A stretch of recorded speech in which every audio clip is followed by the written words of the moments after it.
Praise the lord. హల్లెలూయా. దేవుడి నామానికి మహిమ ఘనత ప్రభావం కలుగును గాక. పరిశుద్ధుడు సర్వశక్తిమంతుడు మనకు తోడుగా ఉన్నాడు. ఆయన కృప నిరంతరం కూడా మనతో ఉండును గాక. చూడండి, నీ ప్రార్థన ఏమైపోయిందని బాధపడుచున్నావా? నీ ప్రార్థన దేవుడు విన్నాడో లేడో అని నువ్వు ఆలోచిస్తున్నావా? నువ్వు చేసిన ప్రార్థన మరి సజీవుడైన తండ్రి ఆలకించినాడో లేదని దిగులు పడుచున్నావా? భయపడకు సహోదర సహోదరి. మరి దేవుడు మాట్లాడుచున్నాడు. 2వ సమూయేలు గ్రంథంలో నుంచి 22వ అధ్యాయము 7వ వచనంలో దేవుడు మాట్లాడుచున్నాడు.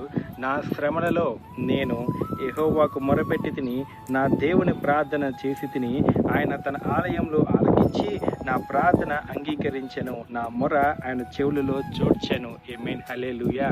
చూసావు, నీ ప్రార్థన దేవుని ఆలయంలో దేవుడు విన్నాడు.